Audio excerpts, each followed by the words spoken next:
মানুষ শান্তির খোঁজে কোথায় না যায়। কেউ যায় পাহাড়ে, কেউ বা জঙ্গলে, কেউ আবার সাগরবেলায়। একটু নিরালা, একটু একাকিত্ব, একটু হারিয়ে যাওয়া প্রকৃতির মাঝে। আর তাই আমরাও আজ বেরিয়ে পড়েছি গ্রাম ছাড়া ওই রাঙামাটির পথের উদ্দেশ্যে। নমস্কার বন্ধুরা, ঘুরতে চলল কেয়া চ্যানেলে আপনাদের স্বাগত। বন্ধুরা, আজ আমরা বাঙালির চির আকাঙ্ক্ষিত, চির আবেগের জায়গা শান্তিনিকেতনের পথে। হাওড়া থেকে আমাদের রওনা বোলপুরের উদ্দেশ্যে। যদিও আমরা নামলাম বোলপুরের পরের স্টেশন প্রান্তিকে। প্রান্তিক শান্তিনিকেতনের খুব কাছেই। এখানে অনেক হোটেল ও গেস্ট হাউস আছে। আমাদের হোটেল হলো লুকোচুরি, যেটা স্টেশনের অদূরেই ছিল। চারিদিক ফুলের বাগান দিয়ে সাজানো এই হোটেল।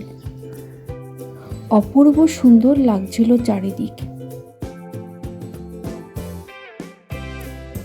হোটেলে প্রবেশ করে ফ্রেশ হয়ে আমরা বেরিয়ে পড়লাম আমাদের শান্তিনিকেতনে আসার অন্যতম আকর্ষণ সোনাঝুরি হাটের উদ্দেশ্যে। কোপাই নদীর অদূরেই সোনাঝুরির গাছের ছায়ায় এই হাট এক কথায় অনবদ্য। কি নেই সেখানে! জামা কাপড়, ঘর সাজানো জিনিস, সাজগোজ, মেয়েদের ব্যাগ, হস্তশিল্প ও নানান রকমের খাবারের জিনিস। এক কথায় মানুষের মনকে ডাক দিতে পারে এমন সব কিছুই ছিল সেখানে। তার ওপরে উপরি পাওনা বাউল গান ও সাঁওতাল নৃত্য। আমরাও দাঁড়িয়ে পড়লাম বাউল গান ও সাঁওতাল নৃত্য দেখতে। অপূর্ব সুন্দর লাগছে, আপনারাও দেখুন, খুব ভালো লাগবে।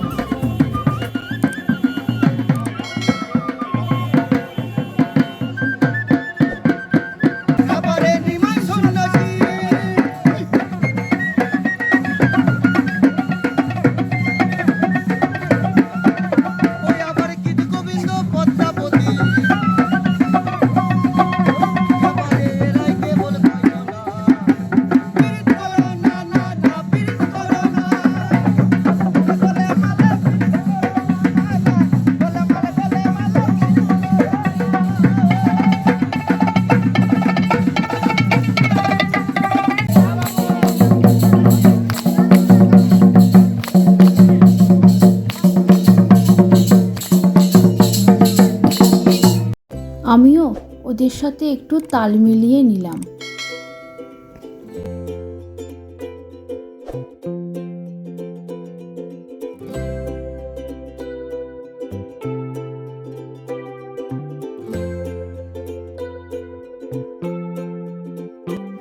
আমরাও সোনাঝুরি হাট থেকে বাড়ির জন্য কিছু কেনাকাটা করলাম।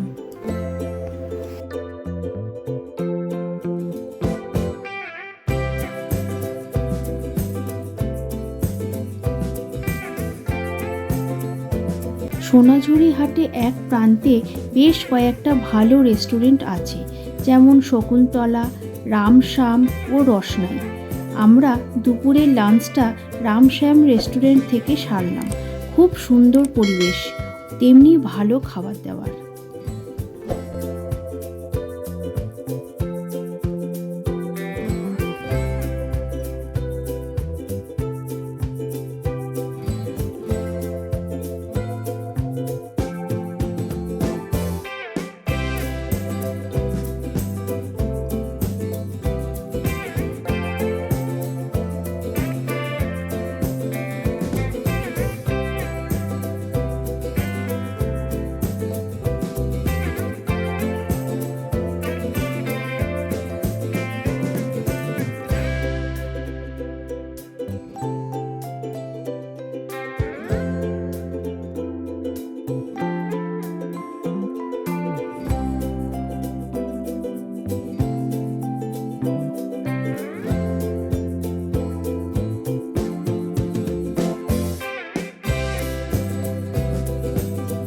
সোনাঝুরি হাট দেখে আমরা সেখান থেকে অল্প দূরে দেখতে গেলাম প্রকৃতি ভবন।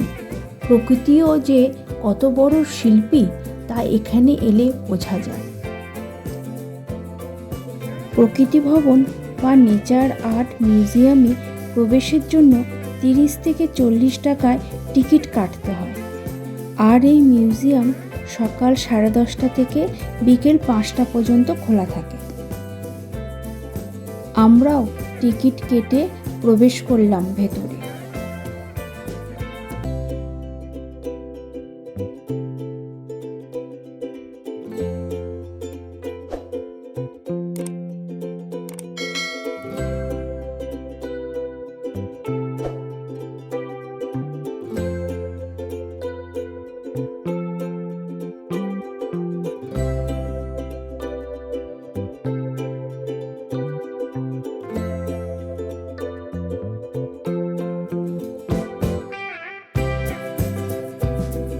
গাছের শিকড় বাকড় বা পাথরের নিজস্ব আকার কত কিছু যে ফুটিয়ে তুলেছে তা ভাষায় বলা যায় না।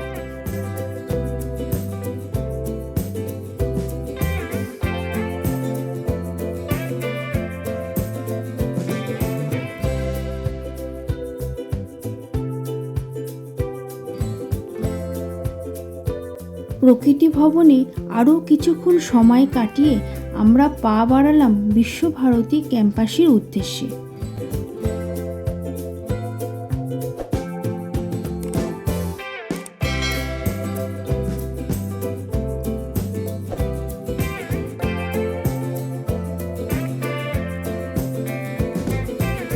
যদিও এখন রবিবার ছাড়া বিশ্বভারতীতে প্রবেশ নিষেধ, তবু বাইরে থেকে যতটুকু পারলাম রসাস্বাদন করলাম, অনুভব করলাম কবিগুরুর অস্তিত্ব ও যত সামান্য তুলে ধরলাম আপনাদের উদ্দেশ্যে।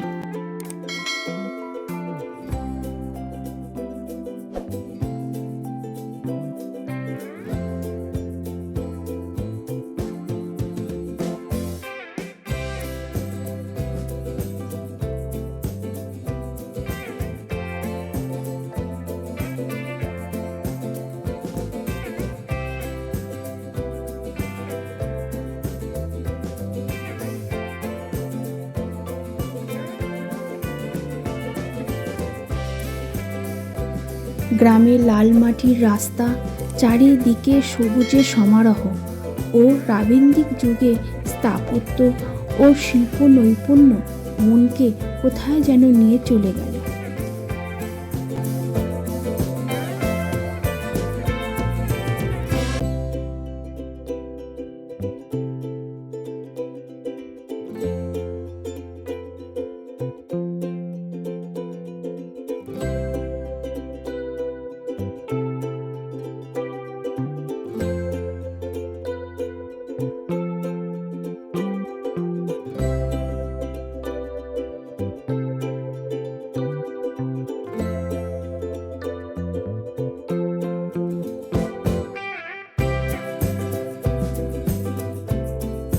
কলা ভবন, মিউজিয়াম, ছাতিমতলা, প্রার্থনা ঘর সবই দেখলাম। দূর থেকে দু চোখ ভরে দেখলাম।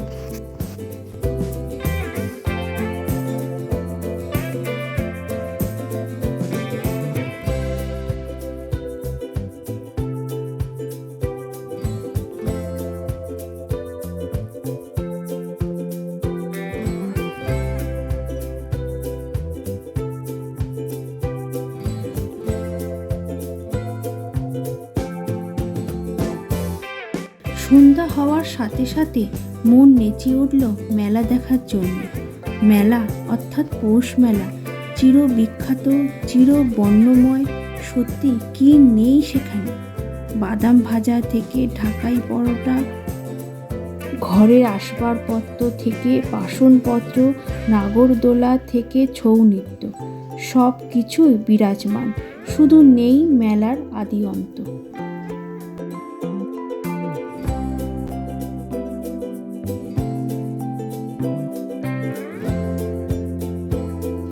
বেশ কয়েক ঘন্টা ঘুরেও যেন মনে হলো কিছুই দেখা হলো না।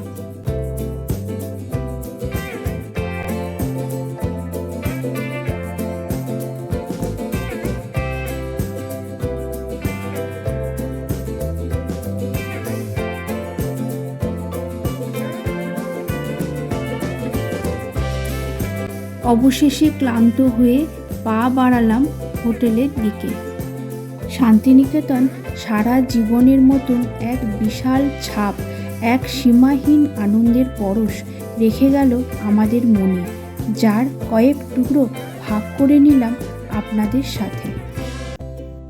আশা করি ভালো লেগেছে। ভালো থাকবেন, সাথে থাকবেন। নমস্কার।